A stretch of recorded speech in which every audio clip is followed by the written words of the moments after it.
Hello and welcome to the We Need Water podcast. My name is Michael Brent and I'm the Water Resources Manager for Cascade Water Alliance in King County, Washington. Cascade is a municipal water supplier providing drinking water to more than 400,000 residents. I'm glad you're here today. Today we're going to take a little diversion from specifically talking about water to discuss organic pest control. But as you'll see, like using our water resources efficiently, organic pest control is a key element in sustainable landscaping. Our guest today is Lisa Taylor. Lisa is a speaker, educator, and author on a wide variety of gardening and sustainable landscaping practices. Welcome, Lisa. Oh, thanks, Mike. It's great to be here. What an honor. All right. I hope so. Well, let's dive right in. All right. What is organic pest control and why does it matter? Well, organic pest management for home gardeners is a technique for growing an organic garden and viewing everything in more of a holistic manner. And it's a series of steps that gives organic gardeners some tools as they're growing their garden so they can understand what kind of pests and diseases might be going on in their garden and give them some tools to combat or accept what's going on in their garden. But it's a holistic approach. Okay. Well, how does it differ from traditional pest control techniques that I think we're all used to? Right. Well, I think that if you had some kind of pest control company come to your house, typically, they're going to set you up on a schedule and they're going to come by, whether there's a problem or not, and spray around around your foundation or whatever. I sometimes get somebody knocking on the door occasionally when there's a pest person in the neighborhood saying, "Hey, we're spraying for ants. Are you interested?" And I'm like, "We've got it under control," or "We're going to do it our own way." But they just sort of like on a regular basis, whether there's a problem or not, are going to apply poisons or pesticides around your house. Organic pest management or integrated pest management only does something if there is a problem and only after we take a bunch of steps to determine whether we need to take action or not. You know, Lisa, you're really, you're kind of jogging my memory banks here because full disclosure, a long time ago when I was very young, fresh out of school, for a brief time, I worked for a pest control company. I won't name the name, but it's a pretty well-known one. And it's just funny to hear you say that because that was exactly my experience when I was an apprentice. You would go to the home, you have these contracts with customers, and you'd go to the home on a certain date and didn't really matter what was going on. You'd get out the tanks and the hoses and you'd go around and just start spraying up a storm. And I always wondered, what the heck are we spraying? Right. Out here. Didn't take me too long to figure out that's not what I wanted to do, but I do have that clear memory of it just being not a very precise or holistic sort of a process. It was just, you went there on a certain date and you just hosed it down with who knows what. Yeah. Well, and I'm going to say that professionals applying pesticides and herbicides, they are licensed, and I think that they do them in a safe way, as opposed to homeowners who buy something at the store because they're at their wits' end, and the cautions and precautions and safety warnings are so tiny they never really look at them. So I think that homeowners tend to over apply, and I just think, in general, applying poisons around my home is not really something I want to do. We find that when we do that, sure, we'll see a reduction of the pest, but then they have this rebound, and they often rebound at a higher level than they were at the beginning when we use a broad spectrum poison to kill things. So using these methods, I think, I always said, I don't know anything about alternatives to organic gardening, because I've always been an organic gardener and I've followed these steps, and I've used the good organic checklist kind of practices. I've never had to really resort to anything else, because Hmm. I have what I like to call homegrown pest control. Mm. Well, let's talk about what are some of the benefits to your home and your lawn and your garden Well, I think from organic pest Well, I control. think first of all, you're saving a lot of money. You're not going out to buy a whole bunch of stuff. And I think that when we spray herbicides and pesticides, that's like applying a bandage. This is technique going to get really down to the level where the problem is, and I'll let you address that. So, for instance, with carpenter ants, um, there's lots of things they'll sell you, but really the foundation is that there's moisture. There's moisture in your home, and unless you fix that leak and dry that moisture up, you're always going to be battling them. So we always try to take it down to what is the basic problem and try to change that. So so with rabbits, for instance, and that has become an increasingly huge problem across neighborhoods around here, because feral rabbits, they multiply like rabbits. And Yep. so we can do a lot of things with that, like trying to combat them, but really we need to find their weaknesses and exploit those. So, for rabbits, they are afraid. So, fear is one of our best, tactics, and disruption.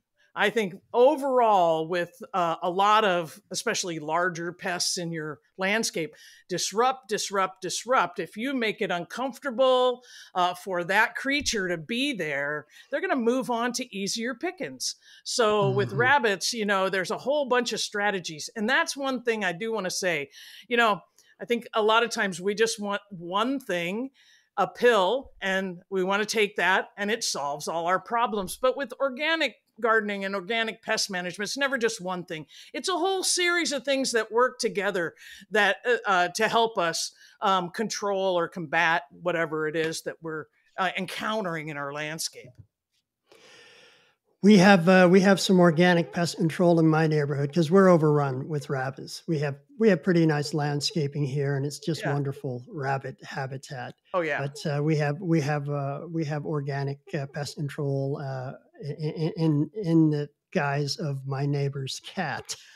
Or your he's dog, or he's just lethal on those little bunnies, and yeah. it's even though we have way too many of those rabbits, and I wish they were gone. I hate that.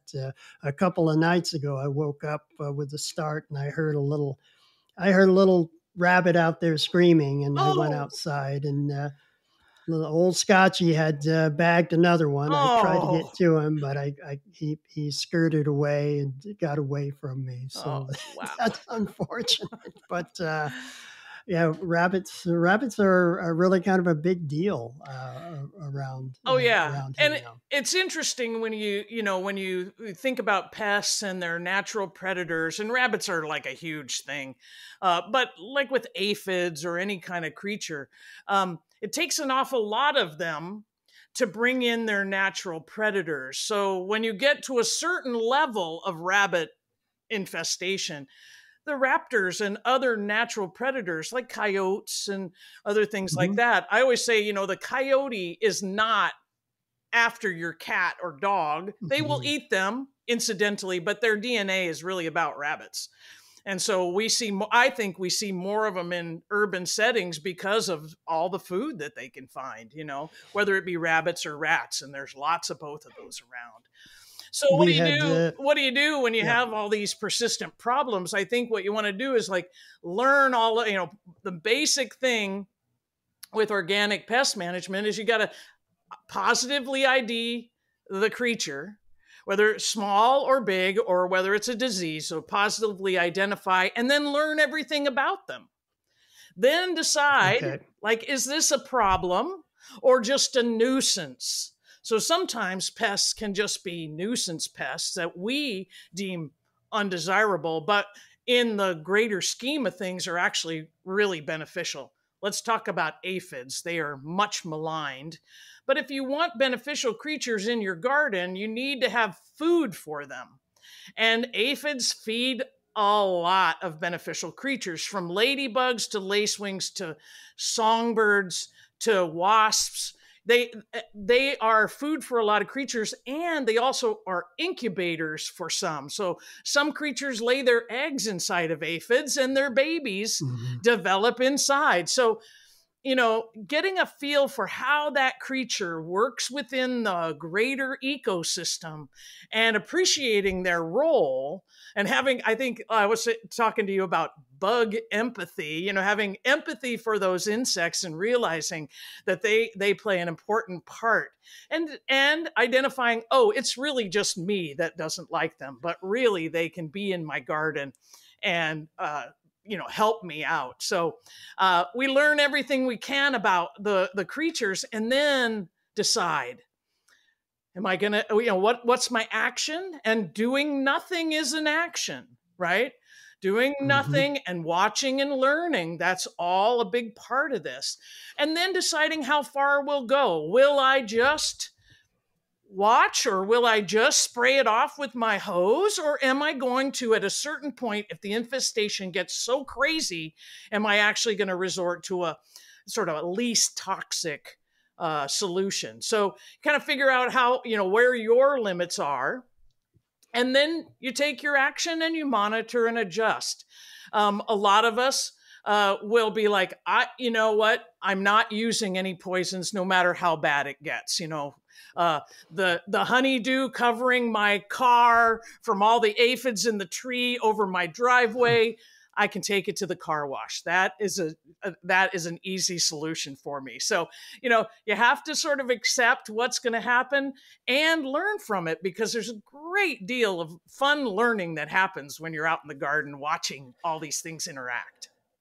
I a few years back, like so many people, I had a mole, or probably moles, in my lawn, and Sure. those guys are tenacious. But I just decided, I don't really care. He's not doing that much harm, and the burrows and things are not that unsightly. I've come out in the morning, and of course they'd been busy all night, and there would be the piles of dirt there Yeah. from where they're making new burrows. And I just got in the habit of I had a bucket and a shovel nearby, and the way they work, they actually produce a Yeah. nice fine grained soil. So Yeah. I just got in the habit of I would collect that in my bucket and I would go put it in my vegetable garden and just Oh, amend my soil with it and just oh, that decided to makes live me with it. that makes me really happy to hear that, Mike, because so many people are so down on the moles. Oh yes, And yes. I love that. I usually just say stomp the burrows and rake out Hmm. the soil, but I like the idea because it is very fine. It's usually brought up, so you've got lots of mineral content and different textures. So that's a brilliant idea. I love it. It worked. It worked okay, and eventually, I think they just moved on to greener pastures. I didn't have to resort to anything else. So we've talked about rabbits and moles and aphids. What are some of the other big pests that gardeners really struggle with? Well, I first of all, I want to say that the things you see in the garden, like 95% or more of the things you see fly, crawl, or slither in your garden are actually beneficial to the garden, or they feed beneficial creatures. So, Hmm. um, really, we've got a few like really like serious pests, like the emerald ash borer, which is taking out the ash trees all over the West Coast. So there are a few really like destructive insects out there or pests out there, but most of them really are quite benign. We live in a pretty soft and cushy kind of ecosystem or bioregion.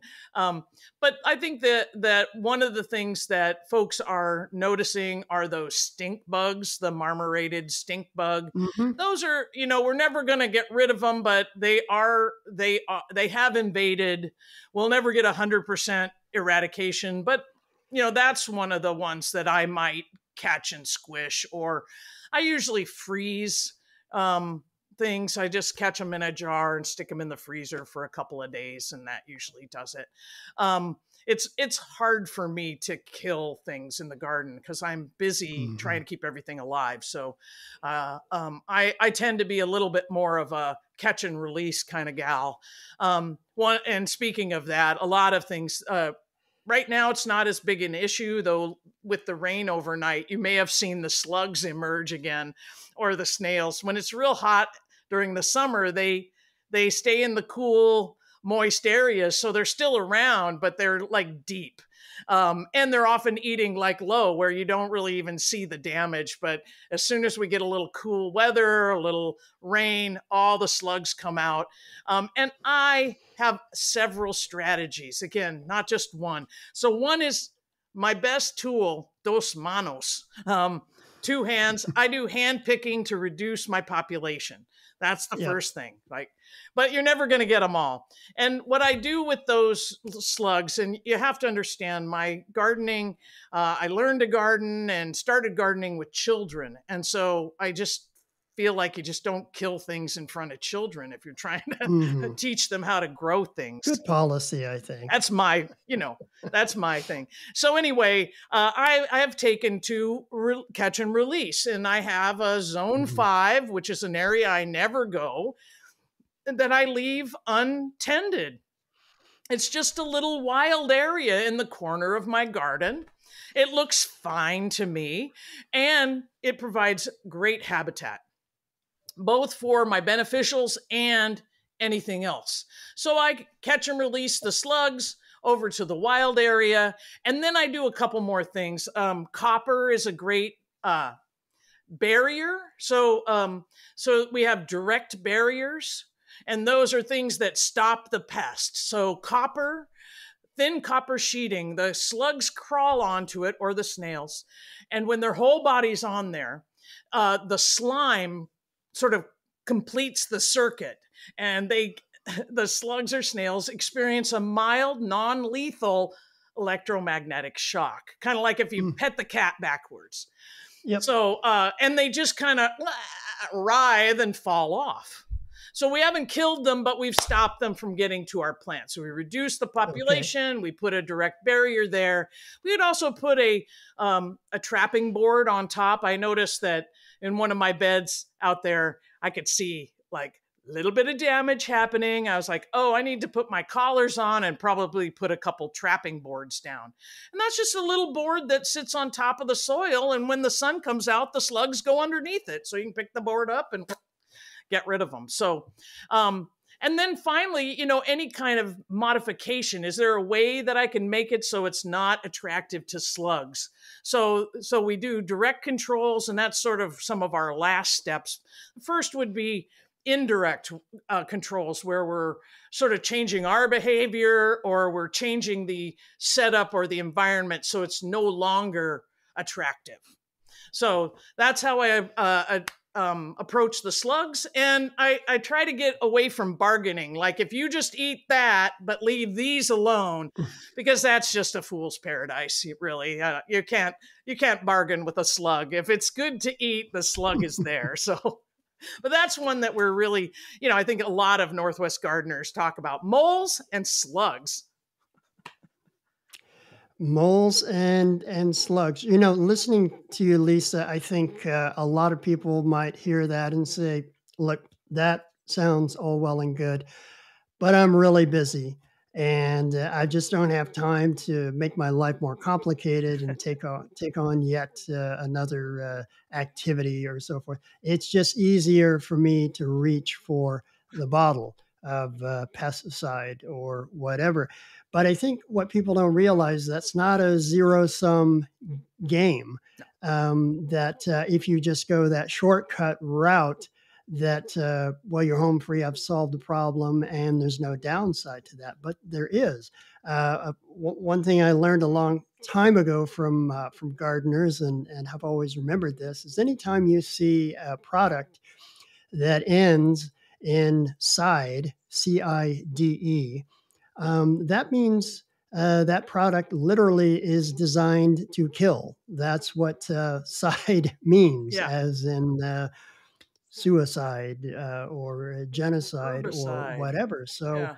I think, folks really need to think about that really carefully, because I don't think it's at all, extreme or exaggerated to call that for what it is, which is a poison, those kinds Yeah. of products. Yeah. So do you really want to spray poisons around your home, your garden, maybe around food crops you're going to eat or things like that? It's really worth thinking about a little bit more. Well, and those chemicals track.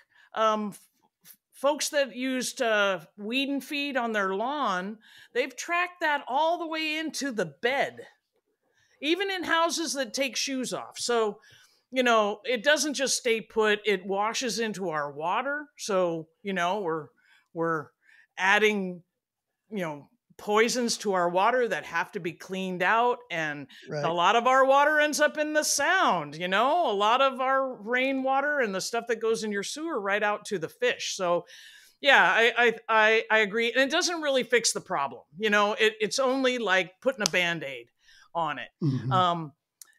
Really, you see some issue, there are ways to change your habitat, change your setup, um, change your gardening practices a little bit, so that you discourage things. We were talking about crop rotation as a great tool for um, discouraging or combating pests and diseases. Just changing your crops and rotating your crops around can be a great technique and help reduce the amount of pests and diseases.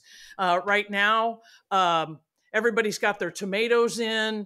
They've been coddling them, and just really carefully like getting them to grow, because they like it warm, and we have a very cool long spring. But now is the time to start to neglect them and kind of encourage them to start to ripen that fruit.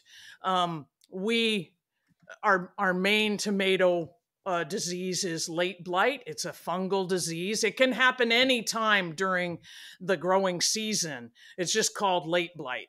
And often we think about it happening late in the season, but I've seen it on tomatoes in June.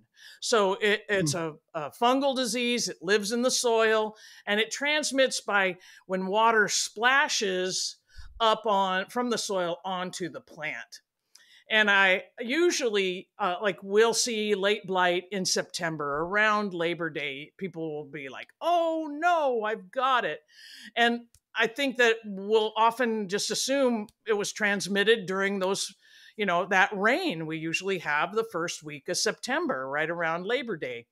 But I think that it takes longer for that to really incubate. So this rain we just had yesterday and today, that warm, humid condition, that's perfect for fungus. So I believe that if you end up with late blight, it might have been transmitted now.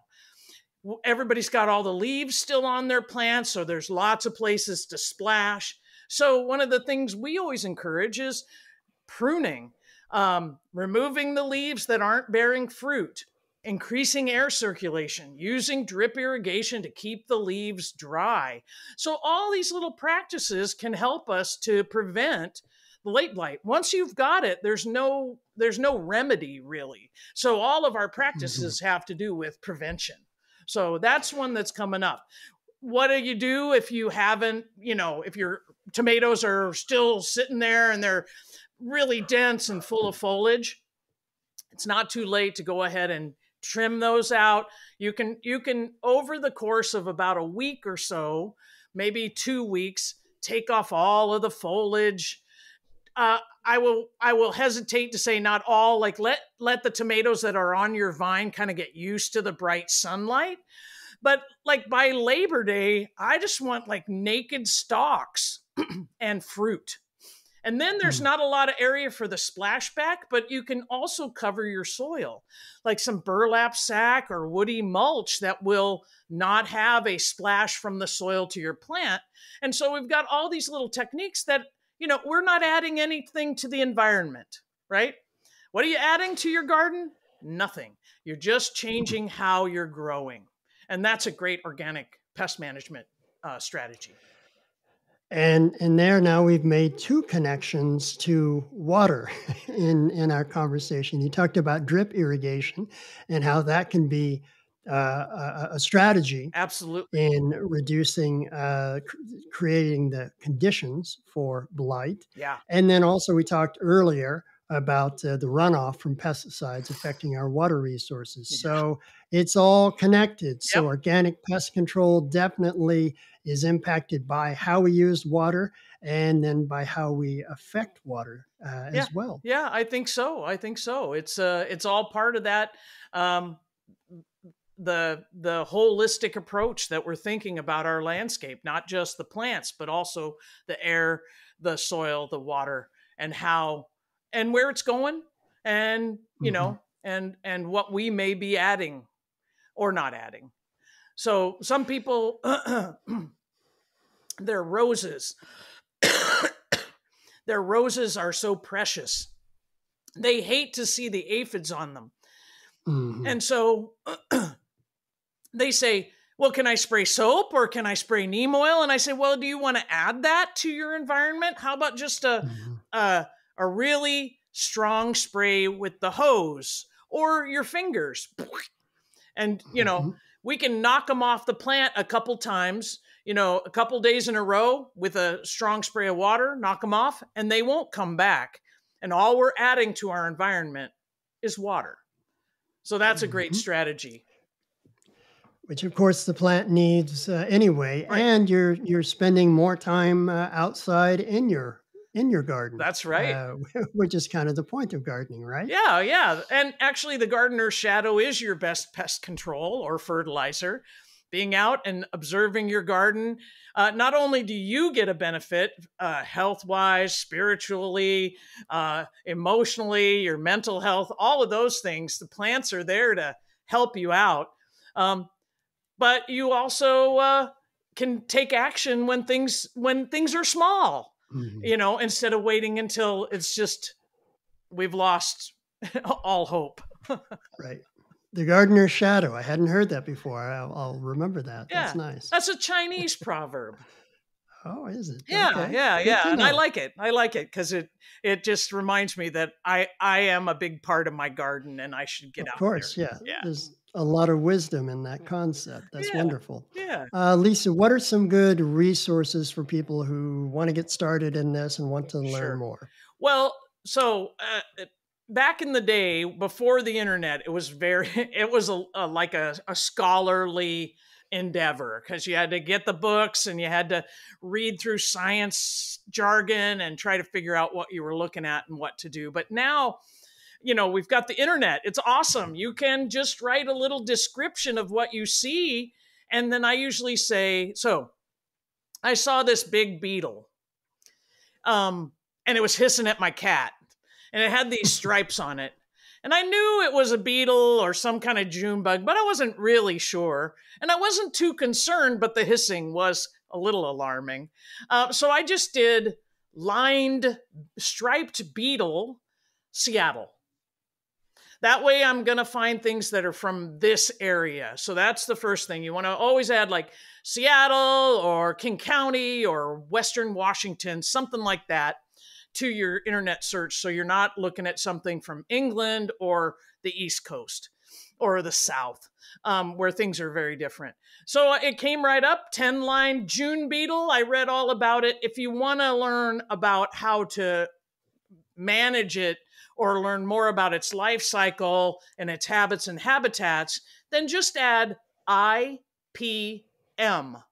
to the end of your search, which stands for Integrated Pest Management.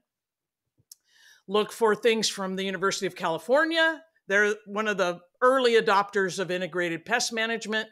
And that is a holistic approach. The difference is that at the very end, if you need to, you could use a least toxic solution. Organic pest management says, no, if it hasn't worked, we're going to either move the plant or, just whatever. But anyway, IPM, University of California has great bulletins so you can learn all about the pest, its life cycle, and all of the things you need to know and all of the strategies to take. HortSense, which is through Washington State University, that's another good resource, and Oregon State University. So the 3 West Coast universities have great IPM bulletins, and you start learning. So that's the first one. There are plenty of books. Like I started with this one, which is Rodale's Color Handbook of Garden Insects. I still swear by it. It has lots of great pictures, but it doesn't tell me very much. So I can identify the creature with this book and then use the IPM bulletins to do more. Now, insects are one thing, but rabbits, voles, mountain beaver, weasels, whatever, larger creatures are a little harder to find information on. And so this is my favorite book. This is Russell Link's Living with Wildlife in the Pacific Northwest. And this, you can see that little raccoon. It even tells you how to, what somebody said, there are little diagrams of the different poses that squirrels take and what that means. I was like, no, I didn't even know that. So you may not be able to eliminate them entirely, but at least you'll have some things you can try. And then finally, like if you're just at your wit's end and you find yourself in the aisle at the home improvement center where all the sides are, all the poisons, just know that a lot of labels will purport that they are green and safe and all this other stuff. But who's to know? So if you find yourself in that aisle, here's the one I like. Grow Smart, Grow Safe. And that will go by trade name. So you can look up the actual product and see, is it safe for aquatic life? My tolerance is if it even has it might not be safe for aquatic life, like the lowest warning, I'm like, no. So you have to set kind of your standards. If you live somewhere near a stream or a green belt or something like that, and lots of wildlife are coming through your garden, or your yard, you might not want to use anything. So having some strategies, having something to look at to decide, is it safe and do I really want to go there? But do your work first, identify the pest, learn all about it, and then decide if it's a problem or just a nuisance. Excellent. Excellent information. Last question for you. What do you most enjoy about your job? I love teaching. It's my mission. It's my reason for being. And I love to share practical things with folks. And then I love to hear back from them about how it's working for them. So I love teaching folks, and I love hearing back that they're able to use the things I give them with success in their garden. Best part. Excellent. Well, thank you so much, Lisa, for taking time out of your day to chat with me. I appreciate it. And thank all of you for being with us today. I hope you enjoyed this broadcast. If you did, please like and subscribe and follow us on the socials at We Need H2O. You can also find helpful information about Cascade's water conservation programs at cascadewater.org. Have a great day, and remember, we need water.